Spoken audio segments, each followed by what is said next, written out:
Have you ever wondered why some women fake orgasm? Even when things don't feel right. I want you to imagine this. In the heat of passion, a woman might smile and nod her way to climax. That isn't really there. Research shows a significant number of women have done this at some point. But what lies beneath this act? Let's pull back the curtain and get to the raw truth. For many, it starts with the simple desire to protect a partner's feeling. Imagine the vulnerability of being in the moment and feeling very uncertain. Instead of saying, I'm not feeling it, some women opt to avoid potential hurt. They believe sparing their partner's ego is easier than launching into a difficult conversation. Almost like silently agreeing to smooth over the moment to keep the peace at home. It's like eating a meal you don't enjoy just to avoid offending your host. Yet in the bedroom, this choice can build long-term issues. Then there is a desire to end the encounter gracefully. Not every moment of intimacy is exciting or fulfilling. Sometimes the spark just isn't there. If a woman isn't really into it, she might feel that pretending to reach an orgasm is a gentle signal to wrap things up without creating awkward tension. It's a way of saying, I'm done, without having to voice dissatisfaction, ensuring the encounter doesn't drag on into uncomfortable territory. But the story doesn't end there. The pressure to perform is a powerful motivator, one that stems largely from the unrealistic standards perpetuated by the media, movies, and social media.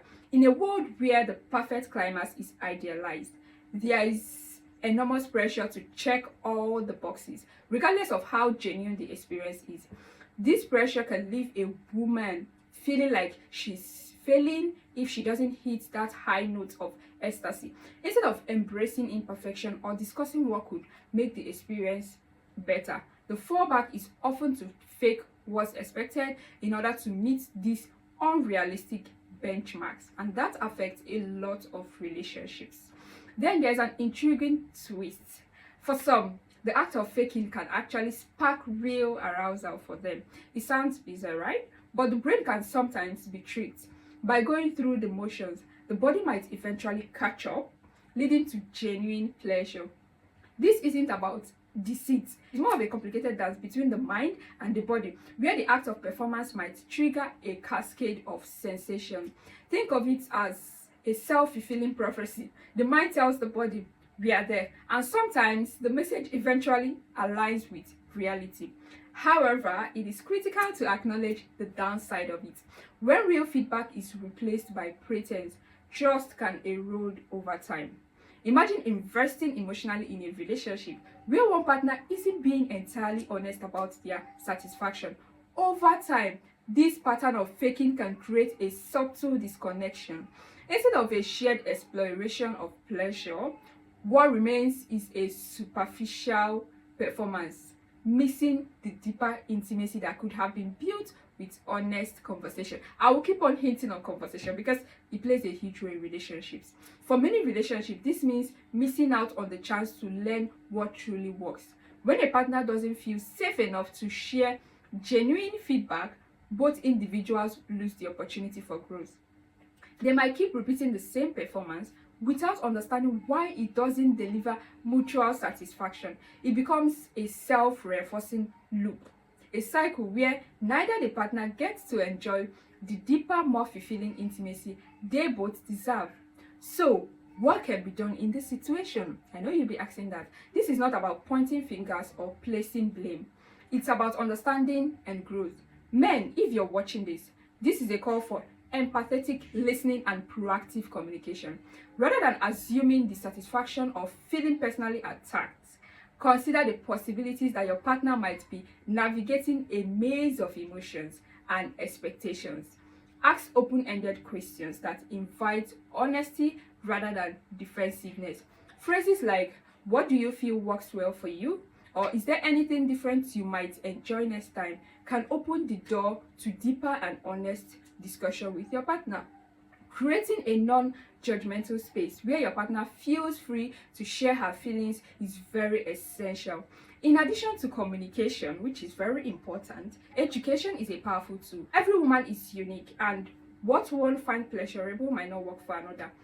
A willingness to explore, ask questions, and even experiment can transform intimacy from a routine act into a dynamic, shared journey.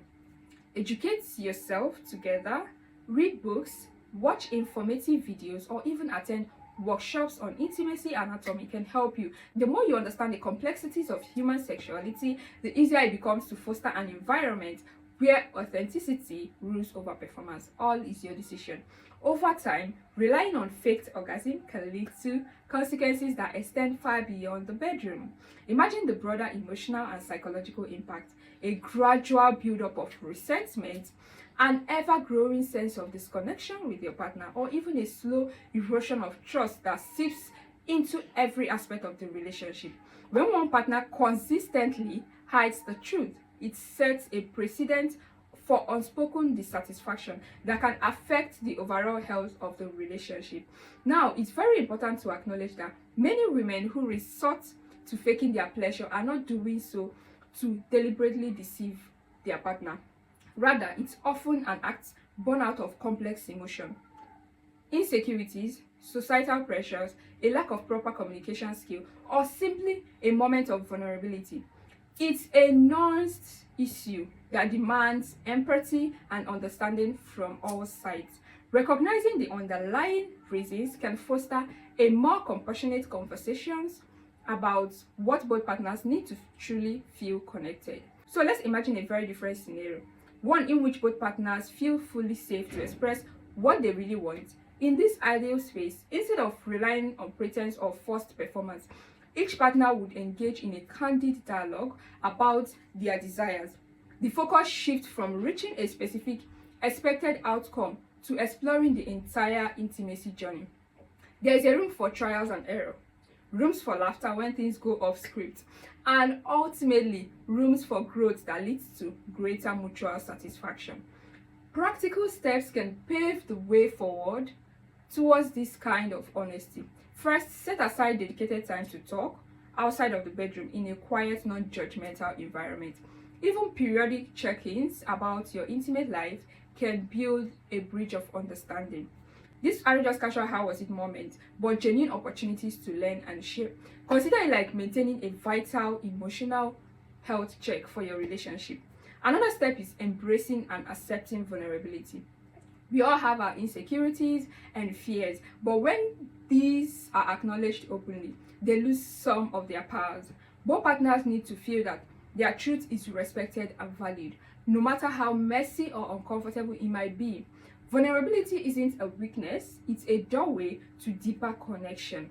Finally, remember that authenticity in the bedroom is just as important as honesty in every factor of relationship. True intimacy is not about hitting a predefined performance metric. It's about discovering and nurturing what makes each connection very unique. The more genuine both partners are, the richer their relationship becomes, laying the groundwork for trust that endures well beyond moments of passion. So, I want you to take a moment to reflect on your own experiences. Have you ever felt pressure to pretend? How might a conversation filled with honest questions and kind support change the dynamics of your relationship? And for the men out there again, are you willing to take that leap into vulnerability? Recognizing that what might seem like a simple act of pretense is actually a call for understanding. This discussion we are having today is not meant to point fingers or cast blames. It's about acknowledging a common challenge and finding a path to something better, fostering a culture of openness and continuous learning that can transform not just your intimate moments, but the entire foundation of your relationship as a person. So by choosing honesty over performance, each encounter becomes a chance to connect more deeply with your partner, learn from one another, and ultimately forge a bond built on real understanding. This is the kind of authenticity that brings long-lasting fulfillment, both in the heat of the passion and in the quiet moments of your daily lives in the relationship. So if you've ever experienced this, or if this conversation has sparked some thoughts or memories, share them in the comment section. I'm willing to read, or you can send it to my email address, intimacyinsights@gmail.com. Your insight could help someone else navigate their own intimacy journey. Let's turn this often taboo subject into an open dialogue where every voice, every experience matters. By breaking down these barriers and getting real about our vulnerability, we move closer to a world where intimacy isn't just about performance, like I've said. It's about connection, growth, and genuine satisfaction. So let's ditch the marks today and start building more deeper, fulfilling intimacy together. I'll see you in the next video. Thank you for taking out your time to listen to this video. Don't forget to like, don't forget to subscribe, and share to who you think might need this. See you next time. Bye.